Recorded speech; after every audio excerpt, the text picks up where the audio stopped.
ngayong palapit na ang Pasko, ilan sa madalas na natatanggap na reklamo ng mga pasahero ay ang pagiging mapili ng mga taxi drivers.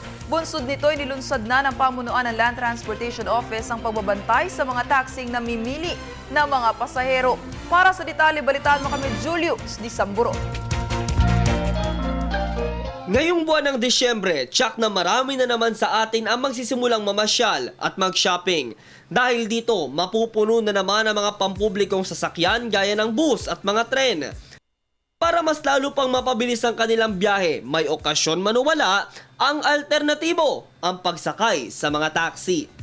Simula pa man itong nagdaang buwan ay todo na ang ginagawang paghahanda at pagmamatsyag ng mga tauhan ng Land Transportation Office laban sa mga abusadong taxi driver. Hindi pa man Pasko, kabi-kabila ng reklamo ang natatanggap ng ahensya. Mga tsuper na nangongontrata at may ilang gumagawa ng kanya-kanyang modus kasama na ang tinaguriang Metro Buting Tingero. Bunsod nito ay magsasagawa ng random inspection ng mga tauhan ng LTO dito sa Kamaynilaan at maging sa ilang karatig rehiyon nito. Ayon sa ipinadalang text message sa PTV News ni LTO Director Yusuf Lamping, muli na namang aarangkada ngayong linggo ang programa nilang ito.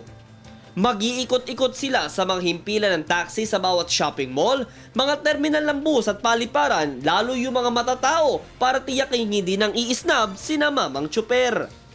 Kabilang din sa target ng ahensya ang mga driver na sobra-sobra kung maningil o mangontrata na mga pasahero, karaniwan na kung rush hour.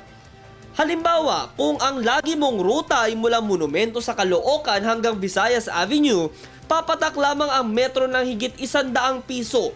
Pero ani na ahensya, kapag wala namang traffic, tipong normal ang biyahe gaya at pumatak ng sobra ang metro mo, magduda ka na. Baka mamaya, nadadaya ka na pala.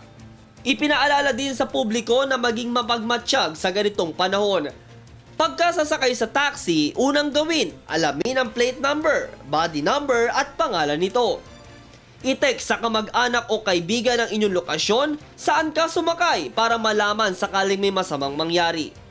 Base sa nakaraan nilang panuntunan, ang mga tsuper na mapapatunayang lalabag ay pagmumultahin ng nasa 1,500 piso at maaaring suspindihin ang kanyang lisensya. On the spot na silang titikitan at hindi na ito makakatanggi sa kanyang naging paglabag. Simula nang gawin ang programang ito ng pamahalaan, mas napoprotektahan ang bawat mananakay laban sa mga mapagsamantala. Para sa Telebisyon ng Bayan, ako si Julius Di Samburo.